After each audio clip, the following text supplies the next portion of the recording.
আসসালামু আলাইকুম। শুরু করছি মন বাড়িয়ে ছুঁই পর্ব ১৭। লিখেছেন ফাবিহা মম। মাহাতিম বাড়ির অবস্থা দেখে এতটুকু অন্তত বুঝে গেছে এখানে নিশ্চয়ই কোনো বড়সড় গণ্ডগোল হয়েছে। বাড়ির ভেতরে গ্রামের মহিলা সহ অনেকগুলো বুজুর্গ মানুষ দাঁড়িয়ে আছে। সবাই ওদের আগমনে দেখে নিচু গলায় কানাকানি করছে। সেখানে কিছু কিছু মহিলা ছিল যাদের পোশাক আশাক স্পষ্ট বোঝা যাচ্ছে তারা ভালো গেরস্থের ঘরের গৃহকর্ত্রী, কিন্তু আচরণে তখন বোঝা যাচ্ছিল তারা বিনোদন দিতে উদগ্রীব। কোথাও কোনো নেতার মুখরোচর ঘটনা ঘটলে সাংবাদিক যেমন বসে না, তেমনি গ্রামের মধ্যে ১৯ থেকে ২০ হলেই মহিলারা আর ঘরে থাকে না। মাহাতিম এতগুলো মানুষের মাঝে কোথাও সৌভিকদের খুঁজে পাচ্ছে না। ওরা কোথায় আছে, কোথায় বসেছে কিচ্ছু তখন বোঝা যাচ্ছে না। এর মধ্যে বাড়িতে এত মানুষের ছড়াছড়ি দেখে মেহিনুর প্রচুর ঘাবড়ে যায়। দ্রুত চোখ দুটো নিচে নামিয়ে শাড়ির আঁচলটা মাথায় টেনে নেয়। আঁচলটা তাড়াতাড়ি কপালে টেনে মুখ ঢেকে শাহনাজের পেছনে লুকিয়ে পড়ে। শাহনাজ মেহিনুরের অবস্থা দেখে শান্ত মুখে সবার সামনে ওকে আড়াল করে রাখে। বাড়িতে এত মানুষের ঢোল দেখে মাহাতিম সবার আগে প্রশ্ন ছুড়ে বলে, আপনার এখানে কেন? কি হয়েছে এখানে? কি কারণে এত ভিড় করেছেন? মাহাতিমের প্রশ্ন শেষ হতে কয়েক মিনিটের জন্য নীরবতা চলতে থাকলো। মাহাতিম কিছুই বুঝতে পারল না কি থেকে কি হতে যাচ্ছিল, কিন্তু মুহূর্তের মধ্যে ভিড়ের মাঝখানে দুই ফাঁক হয়ে গেলে তখন হান্নান শেখকে ধীর গতিতে আসতে দেখা গেল। গ্রামের মানুষগুলো হান্নান শেখকে আসতে দেওয়ার জন্য জায়গা করে দুপাশে চেপে গেল। হান্নান শেখ কেমন জীর্ণ শীর্ণ শরীরে সুজলার হাত ধরে হেঁটে আসছিলেন। সেই সঙ্গে হান্নান শেখের পিছু পিছু একে একে বাড়ির সবাই দোতলা থেকে দৌড়ে ছুটে হাজির হলেন। মাহাতিমের মনে কৌতূহলের সীমা শেষ হচ্ছিল না, আর তখনই শেফালি হাউমাউ করে মরা কান্নার মতো কাঁদতে কাঁদতে চলে এলো। ভিড় হটিয়ে কটুযুক্ত সুরে চোখের পানি মুছতে মুছতে বলল, তা বাবা, তোমার উদ্দেশ্য কি সফল হয়ে গেছে? বাড়ির মাইয়ারা মান-ইজ্জত শেষ কইরা সুখ পাইছ তো?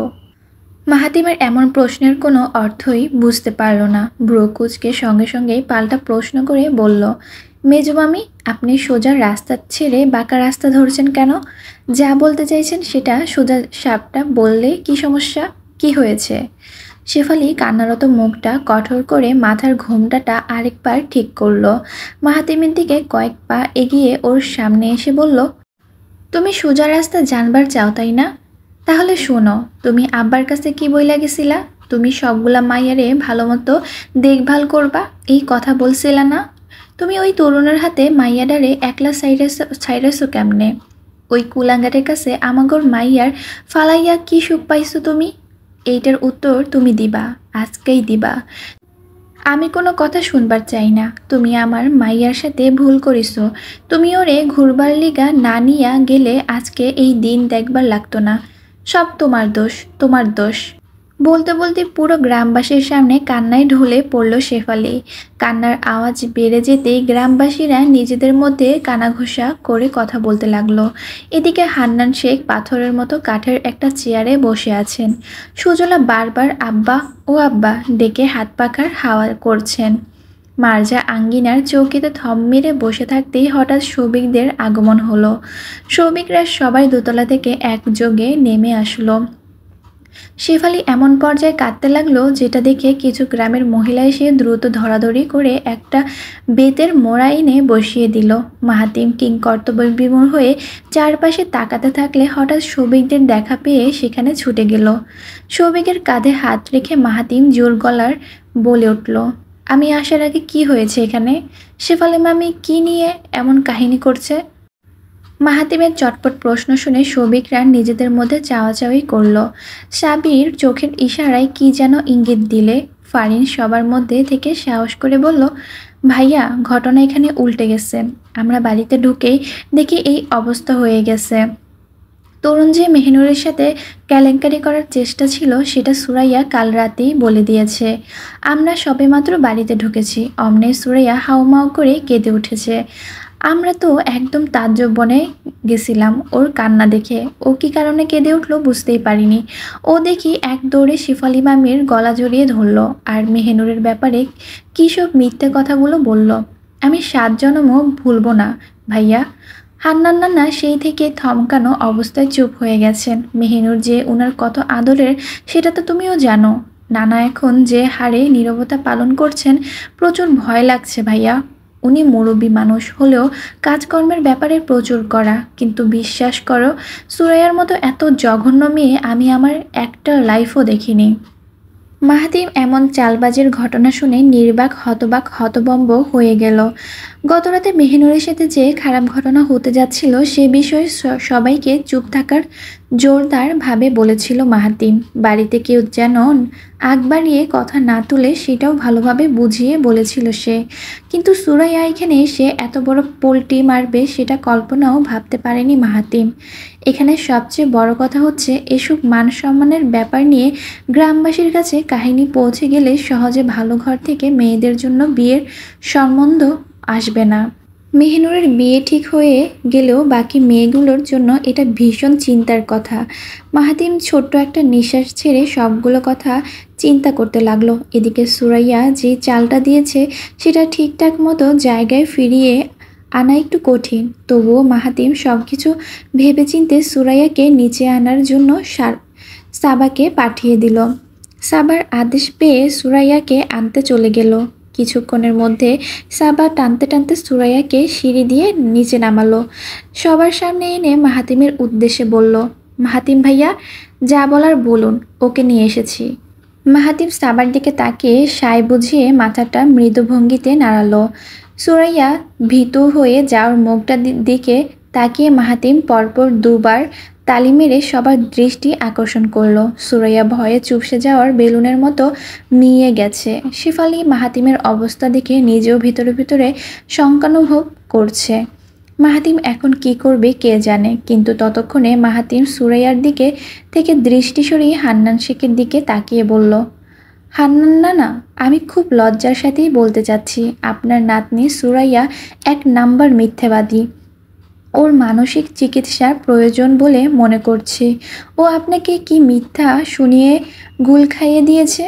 আমি শুনতে পেরে অবাক হয়েছি, কিন্তু সত্য এটাই, আপনার সুরাইয়া যা বলেছে সেটা আধা সত্য।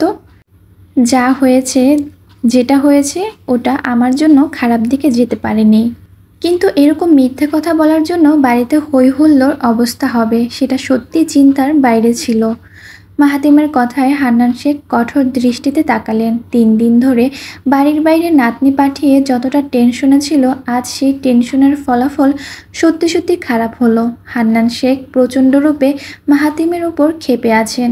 কি করে মেহিনুরের গায়ে অন্য পুরুষের আঁচড় লাগে সেটা নিয়েই ভেতরে ভেতরে ফুঁসছেন, কিন্তু বাইরে থেকে একদম নীরব হয়ে আছেন।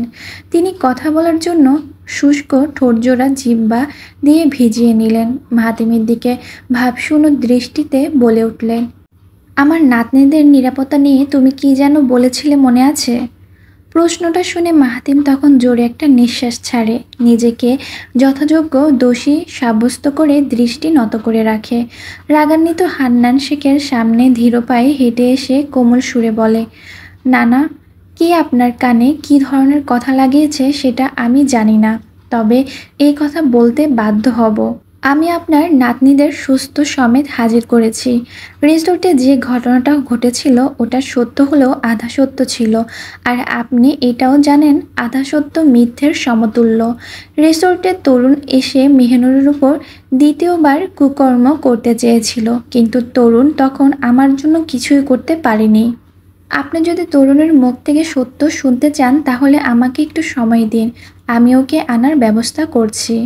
কথাগুলো শুনে হান্নান শেখের কোনো হেলদোল হলো না।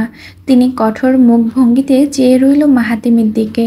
পরক্ষণে চোখ নামিয়ে সুজলার উদ্দেশ্যে বলল, মা, 1 গ্লাস লেবুর পানি আনো।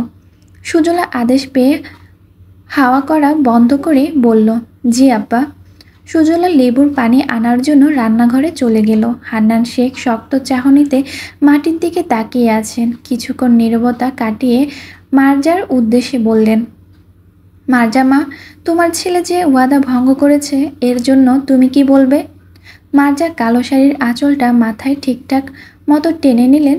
ছেলের দিকে ভাবহীন দৃষ্টিতে এক পলক তাকিয়ে এরপর হান্নান শেখের জন্য বললেন, আপনি যেটা ঠিক মনে করবেন সেটাই করুন বাবা মশাই। আপনার সিদ্ধান্তের উপর আমার পুরো বিশ্বাস আছে। মার্জার কথা শুনে হান্নান শেখ তরুণের জন্য অপেক্ষা করতে রাজি হলেন। তরুণকে দ্রুত যেন হাজির করা হয় সেটার জন্য মাহাতিমকে বলে দিলেন। মাহাতিম তখন নিজে গিয়ে তরুণের হাসপাতাল থেকে নিয়ে এলো। ধরে বেঁধে হান্নান শেখের সামনে হাজির করতে সত্য কথা উগলে দিল। সুরাইয়া গতরাতে শাহনাজের ফোন দিয়ে শেফালিকে কল করেছিল। কলের মধ্যে মায়ের কাছে মেহেনুরের কথা বলে দেয় সুরাইয়া। তরুণ রিসোর্টের এসে মেহেনুরের রুমে ঢুকে কুকীর্তি করতে চেয়েছিল, সেটাও সবিস্তায় জানিয়ে দেয়। কিন্তু ভাগ্য ভালো বলে মাহাতিমের জন্য মেহিনুর তখন বেঁচে যায়। এদিকে তরুণ প্রচুর ধোলাই খাওয়ার কারণে হাসপাতালে ভর্তি করতে পাঠিয়ে দেয়। পুরো ঘটনা যখন শেফালির কানে চলে আসলো তখন আশ্চর্যের জন্য পুরো 10 মিনিট হ্যাং মেয়ে বসেছিল সে।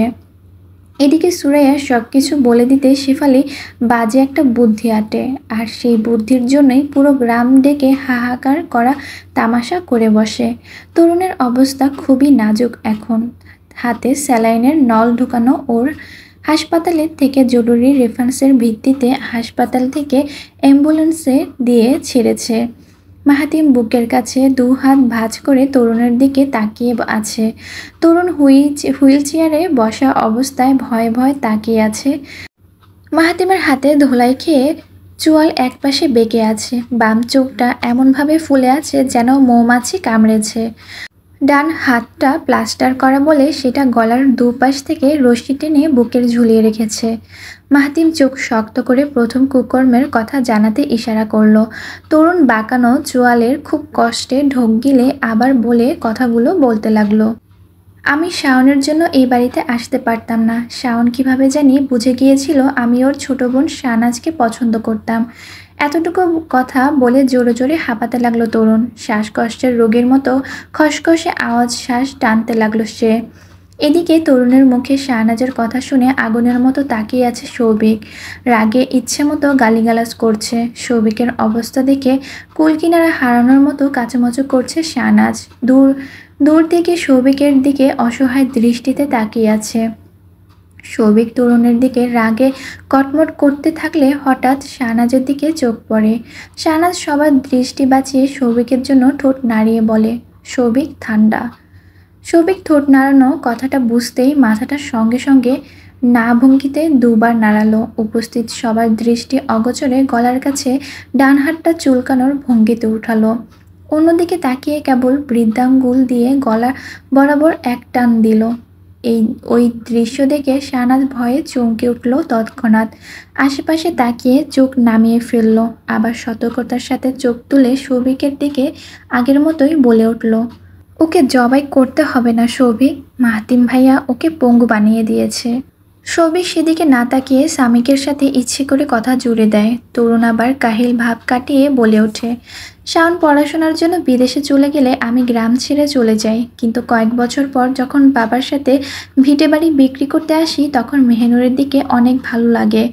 মেহেনুর সবার ছোট ছিল, ওর সবার আড়ালে আড়ালে থাকতো, আর এটার জন্যই নিষিদ্ধ জিনিসের প্রতি আমার ঝোঁক চলে আসে।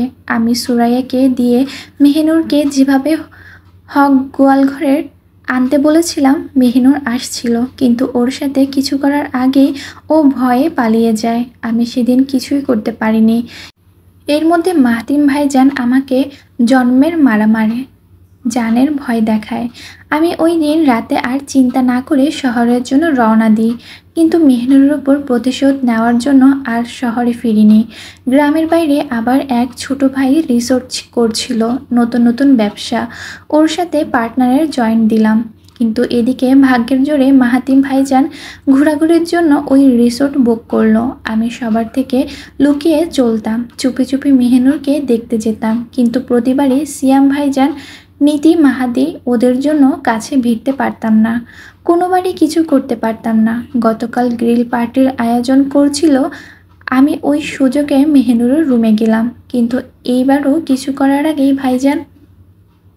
তরুণ আর কিছু বলতে পারছিল না। কাশতে কাশতে গলা জ্বলে যাচ্ছিল ওর, বুক শুকিয়ে শ্বাস টান হচ্ছিল প্রচুর। মাহাতিমকে হাসপাতালে ফিরিয়ে দিয়ে হান্নান শেখের মতামত শোনার ইচ্ছা পোষণ করলো। হান্নান শেখ কাঠের চেয়ার ছেড়ে উঠে দাঁড়ালেন। আর সকল গ্রামবাসীকে নিজ নিজ কর্মে ফিরে যেতে বললেন। গ্রামবাসীরা সব প্রশ্নোত্তর পেয়ে গেলে হান্নান শেখের কাছে সালাম ঠুকে চুপচাপ বেরিয়ে গেলেন। এবার হান্নান শেখ কোমরের কাছে দুহাত বেঁধে ধীর গতিতে পায়চারি করতে লাগলেন। পায়চারি করা অবস্থায় মাটির দিকে তাকিয়ে শান্ত মুখে বললেন, সুরো। সাথে সাথে সুরাইয়ার জবাব দিয়ে বসল, জি দাদা। শেফালি ততক্ষণে কান্নার অভিনয় থামিয়ে ধীরে দিয়ে স্বাভাবিক হয়ে গেছে। সুরাইয়ার সাথে কি কথা হতে যাচ্ছে সেটার জন্য উদ্গ্রীব চাহনিতে তাকিয়ে আছে। মাহাতিম হান্নান শেখের কাছ থেকে 2 পা পিছিয়ে মেহেনুরকে দেখার চেষ্টা করছে। নিশ্চয়ই এত কিছু হওয়ার পর কেঁদে কেঁদে নাক মুখ ফুলিয়ে রেখেছে মেহেনুর। কিন্তু শাহনাজের পেছনে এমনভাবে মুখ লুকিয়ে আছে, একটুর জন্য ওকে দেখা যাচ্ছে না।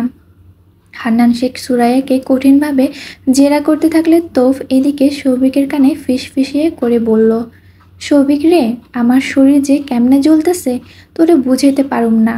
খালি একটা কথাই তোরে কমো, ওই সুরাইয়ারে যদি উচিত শিক্ষা না দিছি আমি সরকার বংশের নাতি না। সৌভিক ওর কথা শুনে প্রচণ্ড বিরক্ত হয়ে গেল।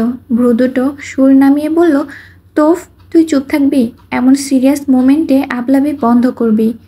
তুই দেখতে পাচ্ছিস না ওখানে কি হচ্ছে? আপাতত অফ যা তোফ। তোফ এমন কথা শুনে চুপ তো হলোই না, উল্টো বিড়বিড় করে বলতে লাগলো, আসার সময় গোবর পাড়া মারছিলাম বন্ধু, ভাবতেছি ওই জুতা আইনা সুরাইয়ারে 2 গালে ঠাড়াইয়া মারমো। ইন্টারেস্টিং মোমেন্টের বারবার ব্যাঘাত ঘটানোর জন্য তোফের ওপর ভালোই খেপল সৌভিক, কিন্তু খ্যাপাটে ভাবটা প্রকাশ না করে চুপচাপ সাবিরের পাশে যেয়ে দাঁড়ালো। এমন আহাম্মকের পাশে থাকার চেয়ে সাবিরের পাশে থাকা ঢের ভালো। হান্নান শেখ জেরা শেষ করতেই হঠাৎ শেফালি কেমন মাথাচাড়া দিয়ে আসলো। হান্নান শেখের জন্য প্রশ্ন ছড়ে ব্যস্ত মুখে বলল, আব্বা, আপনার কাছে কোনোদিন কোনো কিছুর জন্যই বলি নাই, কিন্তু আজ না বইলা থাকবার পারলাম না। আপনার ছোট নাতনির জন্য আমার কি ক্ষতি হইল আপনি সেটা এখনও ধরবার পারেন নাই। আমি আজ সেই কথা খুললা কবার চাই। মেহেনুর গ্রামের সামনে যেইভাবে মান সম্মান শেষ কইরা দিছে, এখন সুরাইয়ার জন্যই ভালা পাত্র জুটবে না। সুরাইয়া কিন্তু সাবাস শাহনাজের মতো সুন্দরী না। কোনো পাত্র যে সুরাইয়ার বাদে বাকি 3 জনের পছন্দ করিবে সেই কথা আমি কাগজে লিখিয়া দিবার পারুম। শেফালির কথা চুপ থাকতে পারলেন না সুজলা। এতক্ষণ পর তিনি বাধ্য হয়ে শেফালির প্রতি উত্তর দিয়ে বললেন, মেজবউ, তোমার সাহস তো কম না। তুমি আমার সামনে আমার মেহেনুরকে কি কথা বললা? ও কোন দিক দিয়ে বাড়ির মান ইজ্জত শেষ করছে? আজকে গ্রামবাসী ডাকিয়ে তামাশা করতে গেছে কে? মেহেনুর না তুমি? কাহিনী কি তুমি শুরু করেছো না মেহেনুর এসে করেছে? খবরদার আমার মেহেনুরকে নিয়ে একটা বাজে কথা বলতে যাবে না। সুজলার কড়া কথা শুনে শেফালিও এক ধাপ গলা চড়িয়ে কথা বলে উঠল, আমি তো কিছু শুনবার চাই না ভাবি। আমার মাইয়ারে কেউ বিয়া করব না, আমি এইটা জানি। আমি এখন একটা জিনিসই বলবার চাই, যার ওপর আমার মাইয়ার মান ইজ্জত দেখভালের ভার পড়িছে, যে রিসোর্ট ঘুরবার নিয়ে গেছে তারে কও সব কিছু ঠিক করে দিতে। কয়েকদিনের পরে শাহনাজ সাবার বিয়া হয়ে যাইব। মেহেনুর দেখলে পাত্র ফিট পাবো, কিন্তু সুরাইয়ার জন্য কে আসিব? এবার হান্নান শেখ পায়চারি করা থামিয়ে দিলেন। তীক্ষ্ণ দৃষ্টিতে শেফালির দিকে তাকিয়ে ওই সময় মাহমুদার নিজের আড়ি ঠোঁট নাড়িয়ে এই প্রথম মেয়ের পক্ষ নিয়ে বললেন, ছোট ভাবি, আপনি আমার বয়সে খুব বড় না হলেও সম্পর্কে যথেষ্ট বড়। আপনি সারাটা জীবন আমাকে কথা শুনিয়ে গেলেন। আমার মেয়েকে পদে পদে খোঁটা মেরেছেন, সব ওই উপরওয়ালা দেখেছে। আমি একটা কিছু বলিনি। আপনি আমার মেয়ের গায়ে হাত তুলেছেন, তবুও আমি সম্পর্কের মর্যাদা করে কিচ্ছু বলিনি। আমার মেয়ে এইটা ওইটা করে কেন সেটা নিয়েও কম কথা বলেননি ভাবি।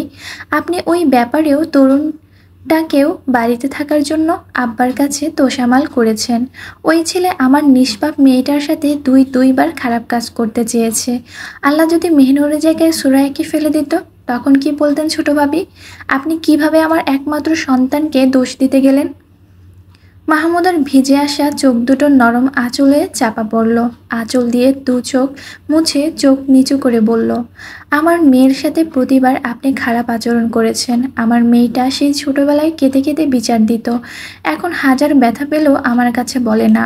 আমি আপনার মতো গলাবাজি করতে পারি না ভাবি। আমি নিরীহভাবে চলতে পারি, কেউ আমাকে দুটো কথা শোনালেও পাল্টা কথা বলতে পারি না ভাবি। মাহমুদা আবারও সজল নয়নে শাড়ির আঁচল চাপা দিল। নীরবে চোখের অস্ত্র বিসর্জন দিতে থাকলে ওই মুহূর্তে শাহনাজের পেছনের থেকে দৌড়ে পালালো মেহিনুর। এক দৌড়ে চৌকির পাশ কাটিয়ে সিঁড়ি ধরে দ্রুততার সাথে উপরে উঠতে লাগলো। মাহাতিম সহ সবাই ওর ফুপানো কান্নার আওয়াজ শুনতে পাচ্ছিল। মেহিনুর চোখ মুছতে মুছতে বারান্দা পেরিয়ে নিজের বন্ধ রুমের দরজা ঠেলে ঢুকে গেল। মাহাতিম দোতলার সেই বন্ধ দরজার দিকে তাকিয়ে ধীরে ধীরে চোখ বন্ধ করে ফেলল। নিজের ঠোঁটটা দাঁতে কামড়ে মুখ নিচু করে নিল। শেফালি দফায় দফায় নানাভাবে সুরাইয়ার সাথে মাহাতিমের সম্পর্ক পাকা করার ইঙ্গিত বুঝাতে থাকলো। কোনো এক বিশেষ কারণে অস্বাভাবিকভাবে চুপ হয়ে গেছেন হান্নান শেখ। কাঠের কেদারের বসে অনিমেষ নেত্রে খোলা সদর দরজার দিকে তাকিয়ে আছেন। মাহাতিম সুযোগ বুঝে মার্জাকে আলাদা করে ডেকে নিল। মার্জা ছেলের ভাবভঙ্গি দেখে প্রশ্নাত্মক গলার জোর দেখিয়ে বলল, তুই কি বলার জন্য আলাদা ডাকলি মাহাতিম? মাহাতিম চুলে ব্যাক ব্রাশ করতেই চোখ বন্ধ করে বুক ভর্তি নিঃশ্বাস ছাড়ল। চিন্তিত মুখে মায়ের দিকে তাকিয়ে বলল, ছোটটাকে পছন্দ হয়, বুঝে শুনে বলো তো। চটে যাওয়া মেজাজটা সেকেন্ডের মধ্যে পাল্টে গেল মার্জার। ছেলের মুখে থেকে এমন কথা শুনে ধাক্কা খাওয়ার মতো আশ্চর্যভাবে তাকিয়ে আছে। মাহাতি মায়ের কাছে থেকে উত্তর না পেয়ে আবার তাগাদা দিয়ে জিজ্ঞেস করে উঠল, কি হলো, পছন্দ হয় না? মার্জা হাঁ করে চোয়াল ঝুলিয়ে বরাবর দৃষ্টিতে তাকিয়ে আছে। ছেলের কথায় উত্তর দিতে যেয়ে তিনি তীব্র উত্তেজনার না সূচকে মাথা নাড়িয়ে ফেলেন। তৎক্ষণাৎ মাহাতিমের মুখের অবস্থা 12টা বেজে যায়। মায়ের কাছ থেকে নির্ঘাত হ্যাঁ পাবে দেখে একটু ঢোকবাজি করতে চেয়েছিল। মায়ের কাছ থেকে বিপরীত জবাব পেয়ে মাহাতিমের বুকটা চিপে এলো। তাড়াতাড়ি মায়ের দু কাঁধ ধরে আলতো একটা ঝাঁকুনি দিয়ে বলল, ও মা, তুমি এ কি বলছো? না করছো কেন? ও কি ছোট না? তোমার তো ছোট বউ লাগতো। ওকে কি সত্যি পছন্দ হয় না? মার্জা নিজের তালগোল সামনে নিয়ে হ্যাঁ করা মুখ চট করে বন্ধ করলো। মাহাতিমের বুকে জোরে একটা ঘুষি মেরে রাগ দেখিয়ে বলল, তুই আমাকে এভাবে চমকে দিবি কে জানতো? বাপের মতোই বধ হয়েছিস। তোর বাপটাও আমাকে শান্তি দিত না, এখন তুইও এই বয়সে আমাকে শান্তি দিলি না। মাহাতিম মায়ের অবস্থা দেখে চওড়া একটা হাসি দিল। মায়ের দু কাঁধ ছেড়ে দিয়ে স্বাভাবিক সুরে বলে উঠল, কি করি বলো? ওকে এই অবস্থা দেখা সম্ভব? শেফালি মামির ব্যাপারে কিছু বলার নেই। আমি ওই সুরাইয়ার মতো সাইকোকে বিয়ে করতে পারবো না। মা যেমন মেয়েটাও তেমন। তুমি প্রস্তাবটা দ্রুত দিয়ে সব কিছু পাকা করে নাও মা। আমি 3 কবুলের জন্য ব্যবস্থা করে ফেলি। খারাপভাবে নিও না মা। এদিকে তোমার শেফালি ভাবি যা করেছে, পুরো ব্যাপার নিয়ে 7 গ্রাম পর্যন্ত ছিছি করবে। এখন বিয়েটা করে ফেললে সামনে অন্তত কোনো ঝামেলা হবে না। মার্জা ছেলের কথা সম্মতি জানিয়ে দিল, কিন্তু প্রস্তাব রাখার ব্যাপারে মার্জা একবার হান্নান শেখের মুখটার দিকে তাকালো। রাগের কারণে মুখের কুচকানো চামড়া পর্যন্ত লাল হয়ে আছে। সেদিকে দৃষ্টি নিবদ্ধ রেখে মার্জা অন্যমনস্ক গলায় বলল, বাবা যদি আজকের ঘটনার জন্য বিয়ের প্রস্তাবটা ফিরিয়ে দেয়? মাহাতিম হান্নান শেখের দিকে তাকালো। দাম্ভিকতার ভঙ্গিতে বুক ফুলিয়ে নিঃশ্বাস টেনে নিল। সেটা শব্দ ছেড়ে দিতেই 2 পকেটে হাত ঢুকে শক্ত চাহনিতে বলে উঠল, নাটা খালি করুক না, তারপর আমার খেলা দেখাবো। বাড়ির পরিবেশ থমথমে হয়ে আছে। সবার মধ্যে তীব্র উত্তেজনা কাজ করছে। কি থেকে কি হবে সেটা নিয়ে চিন্তা করছে সবাই। মাহাতিম দূরে দাঁড়িয়ে সব কিছু পর্যবেক্ষণ করছে, সেই সঙ্গে অপেক্ষা করছে পরিস্থিতি কীরূপ হবে সেটা দেখার জন্য। হান্নান শেখ এত কিছু হওয়ার পরও চুপ করে আছেন। নিশ্চয়ই এটা আগাম ঘটনার সূত্র। মার্জা বিচক্ষণ বুদ্ধির সাহায্য হান্নানে শেখের কাছে প্রস্তাব পেশ করল। খুবই শান্তভাবে কোমল কণ্ঠে বিয়ের ব্যাপারটা তুলে ধরল। আজকের ঘটনার জন্য আমি খুব কষ্ট পেয়েছি বাবা মশাই। এমন ঘটনা গ্রামবাসীর কাছে না আসলেও পারত। এটা যদি নিজেদের মধ্যে মীমাংসা হয়ে যেত, অন্ততপক্ষে এত বড় ঝামেলা হতো না। কিন্তু আপনার কাছে কিছুদিন যাবৎ কিছু কথা বলার জন্য অপেক্ষা করছিলাম। আজ সেই কথাটা না বলে পারছি না। আপনার ছোট নাতনিকে আমার মেয়ের মতো রাখতে ইচ্ছে করছে। আমার তো কোনো মেয়ে হয়নি, এটা আফসোস আজীবন থাকবে। আপনিও জানেন, আর মাওই তো জানতো আমি খুব মেয়ে পাগল মহিলা, কিন্তু আল্লাহ আমার ভাগ্যে ছেলেই দিয়েছেন, কোনো মেয়ে সন্তান দেননি। মাহাদির বেলায় একটা চিন্তা ছিল, ও মেয়ে হলে ভালো হতো, কিন্তু ছেলে হওয়ার পরও আমি অখুশি হইনি। কিন্তু বাবা মশাই, মায়ের মন সবসময় একটা মেয়ের অভাব অনুভব করে। সেই থেকে ইচ্ছে ছিল বড় ছেলেকে দিয়ে ছোট একটা মেয়ে আনবো, নিজের মেয়ের মতোই লালন পালন করে বড় করব, একটু একটু করে সংসার বুঝিয়ে দিব, সময় হলে সব কিছু ভার তুলে দিব। কিন্তু আমার ছেলে তার কর্মজীবনে এতটাই ব্যস্ত, এতগুলো বছরে সে বিয়ের চিন্তা করতে পারেনি। আপনি যদি মেহনুরকে আমার জন্য একেবারে দিয়ে দেন, আমি নিজের শেষ রত্নের মতোই ওকে যত্ন করব। আল্লাহ আমাকে যত বড় সামর্থ্য দিয়েছে সবটাই ওর জন্য বিলিয়ে দিব। কিন্তু বাবা মশাই, আজকের ঘটনার চিন্তা করে আপনি আমার আবদারটা ফিরিয়ে দিন না। আমার সন্তানের ভালোর জন্য আমি মেহনুরের হাত চাইছি বাবা মশাই, মেয়েটাকে আমার ঝুলিতে দিয়ে দিন। মার্জার আকুতি ভরা আবদারের কাছে চুপ করে রইলেন হান্নান। তিনি মুখেও কিছু বলেন না, চোখেও তুলে তাকান না। কিছুক্ষণ গভীরভাবে নীরবতা পালন করার পর সুজলার দিকে তাকালেন। সুজলার সজাগ দৃষ্টি দেখে তিনি কিছু আঁচ করতে পারলেন, কিন্তু সেই আঁচকৃত কথাটা মুখ ফুটে বললেন না। সময় যখন হুড়হুড় করে ৮ ঘন্টা পেরিয়ে গেল, তখন মার্জার শান্ত মুখটা ধীরে ধীরে নিচে নেমে গেল। মনের মধ্যে একটাই ভয়, একটাই দুশ্চিন্তা, ছেলে আবার হুলস্থুল কাণ্ড করে কিনা। মার্জা মনে মনে শুধু একটাই জপমালা করছিল, হান্নান শেখ যে করেই হোক বিয়েতে রাজি হয়ে যাক, বিয়ের জন্য সম্মতি দিক, সব কিছু ঠিকঠাক করার উছিলা হোক। ঘড়িতে 11টা বেজে 20 মিনিট চলছে। মাহাতিম সেটাই নিজের হাতঘড়িতে স্বাভাবিক ভঙ্গিতে দেখছে। এদিকে সৌভিক, নীতি, তোফ, সিয়ামরা মারাত্মক চিন্তায় ভেঙে পড়েছে। মাহাতিম অত মনোযোগ দিয়ে ঘড়ি কেন দেখছে? ঘড়িতে কি লুকিয়ে আছে? এসব নিয়ে কৌতূহল জাগতে সামিক বলে উঠল, সৌভিক ভাই, মাহাতিম ভাইয়ের লক্ষণ ভালো দেখছেন না। ভাই ঘড়িতে কি দেখছে? সৌভিক নিজেও এখন মূর্খ বনের আছে। মাহাতিম কি করার চিন্তায় আছে সে বিষয়ে তিল পরিমাণ ধারণা নেই। মাহাতিমের দিকে তাকিয়ে থেকে সৌভিক শুধু একটা কথাই বলল, মন বলছে ও সময় কাউন্ট করছে, অ্যাকোরেট সময়টা চলে এলে কাহিনী শুরু করবে। তোরা জাস্ট প্রে কর ভালো ভালোই যেন বিয়েটা টেলে যাক। সৌভিকের কথা শুনে ফারিন মাঝখানে থেকে বলে উঠল, হান্নান নানা চুপ করে আছে কেন? ওনার কি এখানে চুপ থাকা উচিত? ওই সুরাইয়াকে কষিয়ে দুটো চড় মারা দরকার ছিল। ওর মতো কাজ যদি আমি করতাম, আম্মু আমাকে পিটিয়ে শেষ করতো। ওর যে কপাল কত ভালো, আমি সেটাই চিন্তা করছি। কিন্তু কথা হলো গিয়ে, মেহিনুর দৌড়ে পালালো কেন? আমি কি রুমে যেয়ে দেখে আসবো? ফারিনের ব্যাপারটা শুনতে পেয়ে নীতি কথার উত্তর দিল, শান্ত সুরে স্বাভাবিক ভঙ্গিতে বলে উঠল, 2 মিনিট দাঁড়া, আমার মনে হয় নানা কিছুক্ষণ মধ্যে উত্তর জানাবে। নীতির কথাটা শুনে পুরো গ্যাং ওর দিকে আশ্চর্যভাবে তাকালো। ওর কথাটা শুনে মনে হলো নেপালের কাঠমান্ডু যেন মোল্লাবাড়িতে চলে এসেছে। কিন্তু সময়ের জরিপ বেশিক্ষণ না হতেই হান্নান শেখ মুখ খুললেন। খুবই তেজহীন গলায় নরমভাবে মার্জার প্রস্তাব গ্রহণ করলেন। মার্জা এই কথা শুনে আর দেরি করতে চাইলেন না। যত দ্রুত সম্ভব আজকের মধ্যে কাজে ডাকিয়ে দিন কবুল বলিয়ে দিবেন। মাহাতিম ঘড়ির দিকে 11:30 পর্যন্ত তাকিয়েছিল। উদ্দেশ্য একটাই ছিল, যদি 11:30টার ভিতরে উত্তর না জানাতো তাহলে সিঁড়ি ধরে উপরে গিয়ে মেহনুরকে তুলে আনতো। হান্নান শেখ নাতনির বিয়ের উপলক্ষে একটু হাসার চেষ্টা করলেন, কিন্তু শেফালির চেহারার দিকে তাকাতেই তিনি পুনরায় বেজার হয়ে গেলেন। মার্জা একান্তভাবে মাহমুদার সাথে কথা সেরে নিল। বিয়ের জন্য সবাইকে দাওয়াত না দিয়ে কিছু পরিচিত লোকদের বলার ব্যবস্থা করল। হান্নান শেখ মার্জার উচ্ছ্বসিত মুখটা দেখে ক্ষণিকের জন্য শেফালি ও সুরাইয়ার ঘটনাটা মাঠে চাপা দিল। বিয়ের কাজটা শেষ হতেই মা বেটিকে পাকড়াও করে ধরবেন।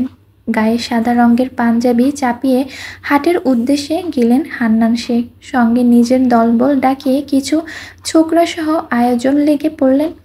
এদিকে তরুণের ঘটনা মীমাংসা করার জন্য গ্রামে 5টার দিকে পঞ্চায়েতে বসবে। সেখানে গ্রামবাসীর সামনে হান্নান শেখ কিছু গুরুত্বপূর্ণ সিদ্ধান্ত নেবেন। তাই বিয়ের পর্ব শেষ হতে পঞ্চায়েতের সালিশের জন্য ওকেও বেরোতে হবে। পুরো ঝামেলা আজকের মধ্যেই মিটমাট করে শেফালির ব্যাপারেও কঠিন সিদ্ধান্ত নেবেন হান্নান শেখ। কিন্তু তার আগে নাতনির হুটহাট বিয়েটার জন্য দ্রুততার সাথে আয়োজন করা জরুরি। ৭ গ্রামে মুখ নোংরা হওয়ার চাইতে মেহিনুরের বিয়েটা আজকের ভেতর সেরে ফেললে ঠিক। এতে পরবর্তীতে কেউ কটাক্ষ করার সাহস পাবে না।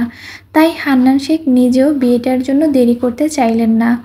বেলা ৪টার দিকে কাজে আসলে ৪:৩০টার ভেতর বিয়ে পড়ানো শেষ হবে। সুজলা মাহমুদা রান্নার কাজ দেখার জন্য গ্রামের কিছু মহিলার সহযোগিতা নিল। বড় বড় ডেক পাতিলে রান্নার জন্য সবাইকে একত্র হলো। হান্নান শেখের নির্দেশে কিছুক্ষণের মধ্যে এসে পড়ল কয়েকজন পাক্কা বাবুর্চি। এরপর শুরু হলো রান্না করার কাজ, যেটা চলতে থাকলে উঠানোর দিকে। মার্জা কনের জন্য শাড়ি কিনতে যেয়ে মারাত্মক বিপাকে পড়ল। এটা যেহেতু গ্রাম, তাই মনমতো শাড়ি পাওয়া মুশকিল। মার্জা ভীষণ চিন্তায় মগ্ন হলে শেষে মাহাতিমের কাছে ব্যাপারটা খুলে বলল। মাহাতিম সবটা শুনে শান্ত ভঙ্গিতে জানালো সে নিজে এখানকার মার্কেট থেকে শাড়ি এনে দিবে। যেহেতু ঘরোয়াভাবে বিয়ে হচ্ছে, তাই নর্মাল শাড়ি হলেই যথেষ্ট। মার্জা মাহাতিমের কথা অনেকক্ষণ পর শান্ত হলো। ছেলের কথায় সম্মতি দিয়ে বাকি কাজে মনোযোগ দিল। বেলা যখন ১টার কাটায় পৌঁছলো, তখন নীল আকাশটা কালো মেঘের আড়ালে ভয়ঙ্করভাবে ঢেকে গেল। কালো কালো মেঘগুলো বেশ জোরে সোরে গর্জন করতে লাগলো। আকাশের অবস্থা দেখে বোঝাই যাচ্ছিল কিছুক্ষণের মধ্যে তুমুল বৃষ্টি পড়বে।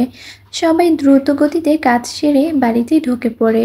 ঠিক ১:৩০টার দিকে সত্যি সত্যি তুমুল বর্ষণ শুরু হয়। বৃষ্টির মধ্যে সব কাজ শেষ করে হান্নান শেখ বাড়িতে ফিরেন। সঙ্গে করে কাজী এবং কিছু হুজুর মানুষ আনেন।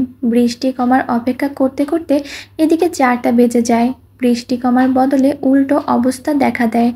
আবহাওয়া অমন খারাপ পরিস্থিতিতে দেখা সবাই শুধু হতাশের নিঃশ্বাস ছাড়ছে। বৃষ্টির জন্য রাস্তাঘাটের অবস্থা তো করুণ হয়ে যাচ্ছে। সুজলা এবং মাহমুদা এসে মেহেনুরকে প্রস্তুত করে। ৪:৩০টার দিকে কাজে এসে কবুলের কাজ শেষ করবে।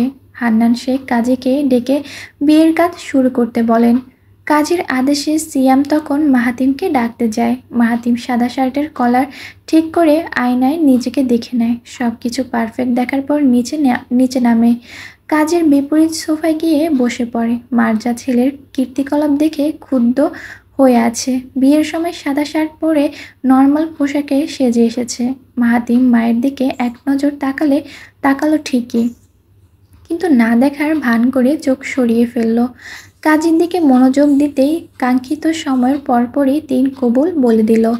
মাহাতিমের কবুল বলার সাথে সাথেই তৌফরা চাপা খুশিতে উচ্ছ্বসিত হতে খিচ মেরে নিজেদের আটকালো। বন্ধু কাজিনদের অবস্থা দেখে মাহাতিম ওই ভরা মজলিস দরুন লজ্জা পেয়ে চোখ রাঙিয়ে তাকালো, কিন্তু লাভ কোনোটাই হলো না। তৌফ মোটা একটা পিলারের কাছে কোমর নাচাতে লাগলো। সিয়ামও পাগলের মতো তৌফের সাথে তাল মিলিয়ে দিল। সিয়াম নিচের ঠোঁটটা দাঁতে চেপে তৌফের সাথেই কোমর দুলিয়ে নাচতে থাকলো। সাবির ওদের উজবুকের মতো কাণ্ড কারখানা দেখে টেনে টুনে লাইব্রেরি ঘরে নিয়ে গেল। নীতিও প্রচণ্ড লজ্জায় বুঁদ হয়ে মাহাতিমের দিকে তাকালো। জোরে একটা নিঃশ্বাস ছাড়তেই মাথাটা ডানে বামে হালকাভাবে দোলালো। মাহাতিম এবার নীতির হাতের দিকে চোখ বড় করে ইশারা করলো। নীতি ইশারাটা খেয়াল করেই নিজের হাতের দিকে তাকালো। অমনি বুঝতে পারলো মাহাতিম ওকে ফোন চেক করতে বলেছে। নীতি তড়িঘড়ি করে ফোন চেক দিতেই নোটিফিকেশন মেসেজ দেখতে পেল। মেসেজের লেখাগুলো পড়তে থাকে। তখন, তুই মেহিনুরের রুমে যা, এখানে দাঁড়িয়ে থাকিস না। ওখানে বেশি কাহিনী হলে আমাকে একটা সিগন্যাল দিবি। That's the what you have to do. নীতি মেসেজটা পড়া পরই পা চালিয়ে সিঁড়ির দিকে চলে গেল। মেহিনুরের রুমে যেতেই যা ভেবেছিল তাই দেখল। মেহিনুর চোখ ফুলিয়ে নাক লাল করে নিঃশব্দে কাঁদছে। শাহনাজ ওকে থামানোর জন্য নানাভাবে বোঝাচ্ছে। নীতি মাহাতিমের আদেশ মতো দাঁড়িয়ে থাকলো। মিনিটের মধ্যে কাজে এসে কনের কাছ থেকে কবুল শুনে নিল। মাহাতিমের কাছ থেকে যত দ্রুত উত্তর পেয়েছিল, মেহিনুরের কাছ থেকে কবুল শুনতে তার চেয়েও দ্বিগুণ সময় ধৈর্য ধরতে হলো। মেহিনুর যখন প্রথম কবুলের সময় অঝোর কেঁদে দেয়, তখন না পারতে মাহমুদা গিয়ে হান্নান শেখকে ডেকে আনে। হান্নান শেখ রুম থেকে সবাইকে বের করে শুধু কাজীকে রেখে দেয়। কাজের সামনে নাতনির মাথায় হাত রেখে কবুল বলার জন্য অনুরোধ করে। মেহিনুর কান্না মিশ্রিত চোখ তুলে দাদার দিকে একবার তাকায়। দাদা সেই মমতাপূর্ণ দৃষ্টির দিকে তাকিয়ে তোতলানো সুরে কবুল উচ্চারণ করে। বিয়ের পর্ব শেষ হলে হান্নান শেখ নাতনির সাথে একান্ত আলাপ সারেন। মেহনুরের পাশে বসে পাঞ্জাবির পকেট থেকে পুরনো দিনের বহু ব্যবহৃত রুমালটা বের করেন। নাতনির মুখটা নিজের দিকে তুলে রুমালের চোখ মুছিয়ে দেন হান্নান। মেহনুর দাদার দিকে পূর্ণ দৃষ্টিতে তাকিয়ে চুপ হয়ে যায়। কান্না হিড়িক মৃদু মৃদু কাঁপুনিতে কেঁপে ওঠে। হান্নান শেখ নরম কণ্ঠে আদরের সাথে ডেকে ওঠেন, দাদু ভাই, কেঁদো না দাদু ভাই। দাদার কণ্ঠ শুনে শান্ত মেহনুর আবার ঠোঁট ফুলিয়ে মাথা নিচু করে কেঁদে দেয়। ফিস ফিস করে নতমুখে দুই চক্ষুকোল থেকে অশ্রু ঝরাতে থাকে। হান্নান শেখ ভারী একটা নিঃশ্বাস ছেড়ে নিজের কুচকানো চামড়ার হাতটা মেহনুরের মাথায় তুলে নেন। মনের উপর পাথর চাপা দিয়ে নিজের অশ্রুজড়িত আবেগ সামলে নেন। কণ্ঠ অনেকটা শান্ত করে আবার বলে ওঠেন, তোমরা খুব নিষ্ঠুর নিয়মে দুনিয়ায় আসো দাদু।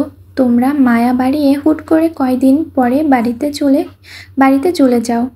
এই যে আজ চলে যাচ্ছ, নিজের মনকে বিশ্বাস করানো যাচ্ছে না। কালো মনে হচ্ছিল তুমি আমার নাতনি, মোল্লা হান্নান শেখের নাতনি, কিন্তু আজ তুমি মার্জার সম্পদ। চোখের পলকে সম্পর্ক ভাগ হয়ে গেল দাদু। আজ থেকে তোমার উপর আমার অধিকার কমে গেল। তোমার বাবা এই পরিবারের জন্য যা করেছে আমি তোমাদের জন্য অতটুকু করতে পারিনি। বিদেশের মাটিতে বছরের পর বছর খাটছে, অথচ দেশে আসার নাকি সুযোগই নেই। তোমাকে খুব ভালো ঘরে দিয়েছি দাদু ভাই। আমি আমার মেয়ের কাছেই তোমাকে পাঠিয়ে দিয়েছি, ওরা খুব ভালো মানুষ। তোমার মরহুম শ্বশুর একটা নরম মনের ব্যক্তি ছিল। ও বেঁচে থাকলে দেখতে পেতে কত সোহাগে মাথায় তুলে রাখতো। কেঁদো না দাদু ভাই। আজ যদি বিয়েটা না দিতাম গ্রামের মানুষ তোমাকে নিয়ে ছি করতো। আমার বাকি নাতনিদের তুলনায় অনেক অবুঝ। ওরা খারাপ পরিস্থিতিতে পড়লে নিজেকে স্বার্থমতো কাজ করতে পারে, কিন্তু তুমি সেটা আজ পর্যন্ত শিখোনি। যাদের কাছে তোমাকে সঁপে দিয়েছি, আল্লাহ তাআলার কাছে দোয়া করি ওরা তোমাকে ভালো রাখুক, সুস্থ রাখুক, সুখে শান্তিতে থাকো। হান্নান শেখের কথা শুনে মেহনুর একটু একটু করে কান্না থামিয়ে ফেলল। দাদার সাথে কিছুক্ষণ সময় কাটাতেই হান্নান শেখের ডাক চলে এলো। পঞ্চায়েতের জন্য আগেই রওনা দিতে হবে, তাই হান্নান শেখ সব কিছু বুঝিয়ে চলে গেলেন। বাইরে প্রচুর বৃষ্টি হওয়ার সত্ত্বেও ছাতা হাতে দলবল নিয়ে ঝাঁক আকারে বেরিয়ে পড়লেন। নিচে সবাই খাবারের জন্য ব্যস্ত হয়ে পড়লে মাহাতিম সুযোগ মতো দোতলায় যায়। মেহনুরের দরজার দিকে যে এগোতে নিবে অমনি শাহনাজ আর সাবা এসে পথ আটকে দেয়। দুজনই বুকের কাছে হাত বাজ করে ভ্রু নাচিয়ে একসঙ্গে জিজ্ঞেস করে, কোথায় যাচ্ছেন? মাহাতিম দুজনের অবস্থা দেখে না হেসে পারল না। একটুখানি হেসে দিয়ে ফাজলামি সুরে বলল, যেখানে ফুল সেখানেই মৌমাছি। এমন হেয়ালি কথার ইঙ্গিত বুঝে সাবা আর শাহনাজ হাসি থামিয়ে ফেলল। কথাটার পেছনে মাহাতিম ওদের দারুণ একটা লজ্জা দিল। শাহনাজ মুখটা কালো করে ঠোঁট ফুলিয়ে বলল, এটা কিন্তু ঠিক না ভাইয়া, আপনি এমনি মেহনুরের সাথে কথা বলতে পারবেন না। শাহনাজের কথার রেশ টেনে সাবাও পাশ থেকে বলে উঠল, জি ভাইয়া, আপনি সন্ধ্যার আগে ওর কাছে ভিড়তে পারবেন না। মাহাতিম দুজনের কথা শুনে ছোট চোখে তাকালো। ডান হাতটা কালো প্যান্টের ব্যাক পকেটে চালান দিল। পকেট থেকে ওয়ালেট বের করতে তাচ্ছিলের গলায় বলল, আস্তে আস্তে সে রাত হয়ে যাবে শাহনাজ, পঞ্চায়েতের জন্য রওনা দিব। বউ যে ভিতরে কেটে কেটে সর্বনাশ করে ফেলেছে, আমাকে একটু সামলাতে হবে না? তোমরা তো টিস্যু দিয়ে চোখ দুটো মুছে দিচ্ছ, আমার তো অন্য টেকনিকে চোখ মুছতে হবে। কত দিব? শাহনাজ আবার না পারতে নিজেদের দিকে চাওয়াচাই করলো। ছোট্ট একটা নিঃশ্বাস ছেড়ে মাহাতিমের দিকে তাকালো। মাহাতিম ওয়ালেট খুলে আবারও ঠোঁট নাড়িয়ে বলল, কত দিব? শাহনাজ মনে মনে দুটো অক্ষর বসিয়ে মুখ দিয়ে সংখ্যাটা বলল, 10। মাহাতিম অ্যামাউন্ট অবস্থা শুনে প্রচণ্ড অবাক হয়ে গেল। বাবরু উঁচিয়ে চোয়াল ঝুলিয়ে আহাম্মকের হয়ে গেল। ওয়ালেটের দিকে আবারও বিস্ময় দৃষ্টিতে তাকিয়ে বলল, সিরিয়াসলি 10? তোমরা জানো কতগুলো টাকার আবদার করেছো? আমার কাছে সত্যি এত টাকা ক্যাশ নেই। তোমাদের এই আবদারের জন্য ব্যাংকে যেতে হবে দেখছি। মাহাতিমের অবস্থা দেখে দু বোন হো হো করে হেসে দিল। দুজনের হাসি দেখে মাহাতিম স্বাভাবিক অবস্থায় ফিরে এসে ক্রেডিট কার্ড বের করলো। শাহনাজ এদিকে সাবার উপর লুটোপুটি খেয়ে হাসছে। মাহাতিম এই সুযোগে শাহনাজের হাতে কার্ড গুজিয়ে দরজা ঠেলে ঢুকে। শাহনাজ বাধা দেওয়ার জন্য কিছু বলবে, তার পূর্বে মাহাতিম দরজা আটকে দেয়। হুটহাট করে দরজা খুলে ঢুকে পড়তে মেহিনুর প্রচুর চমকে যায়। হাঁটু থেকে কপাল তুলে সামনের দিকে তাকায়, তখনই দেখতে পায় মাহাতিম ২ নাম্বার ছিটকিনিটা আটসাট করে আটকে দিচ্ছে। মেহিনুর সেই দৃশ্য দেখে অশ্রু চোখে কুকড়ে উঠে। মাহাতিম হুট করে রুমে ঢুকে চুট করে ছিটকিনি লাগিয়ে দিয়েছে। মেহিনুর জড়ো তার ভয়ে সেদিকের মতো পিছাতে থাকে। মাহাতিম হাত দুটো ঝাড়া মেরে পিছু ফিরে তাকাতেই মেহিনুরের ওই অবস্থা দেখে হাত ঝাড়া থামিয়ে ফেলে। চোখ দুটো তীক্ষ্ণ করে কপালে অসংখ্য ভাঁজ ফেলে তাকায়। প্রশ্ন গলায় জিজ্ঞেস করে, খুশি হওয়ার বদলে পিছিয়ে যাচ্ছ কেন? কি সমস্যা? মেহিনুর আর কোনো কথাই বলতে পারল না। হাত ঘড়িতে চোখ স্থির রেখে মাহাতিম ওর দিকে হেঁটে এলো। বিছানায় উঠে মেহিনুরের সামনে যেয়ে বসতেই স্বাভাবিক দৃষ্টিতে তাকালো। মেহিনুর বন্ধ জানালার পাশে পিঠ থেকেই পিছিয়ে আছে। হাঁটু দুটো বুকের কাছে তুলে জবুতবু হয়ে বসে আছে। পরনে লাল রঙের সুতির শাড়ি, মেরুন রঙের মোটা পাড়, মাথায় ঘোমটা দেওয়া, হাত দুটো লাল রেশমি চুড়ি ভর্তি করা। মাহাতিম ওর দিকে ইচ্ছে করে এগিয়ে গেল। মেহিনুর চুপসে গিয়ে হুড়হুড় করে চোখ নামিয়ে ফেলল। মেহিনুরের হাতটা টেনে নিয়ে নিজের গালে চেপে ধরল মাহাতিম। মেহিনুরের দিকে দৃষ্টি রেখে হাতটা ঠোঁটের কাছে এনে ছুঁয়ে দিল। সেই হাতটা শক্ত করে চেপে ধরলে ক্ষীণ ব্যথায় চোখ কুচকে ফেলল মেহিনুর। মাহাতিম ওর দিকে নিবদ্ধ রেখে বুকের বাঁ দিকটায় চেপে ধরল।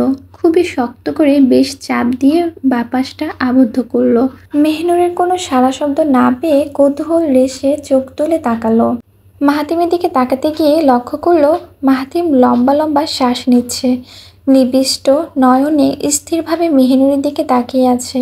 মেহিনুর সেই দৃষ্টি থেকে চোখ সরিয়ে নিলহ বিচলিত নয়নে হাত চাপা দেওয়া হাতটার দিকে তাকালো।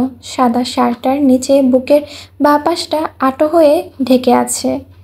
সেই শার্টের উপর চেপে রাখা হাতটা ধুকপুক ধুকপুক করে কিছু টের পাচ্ছে।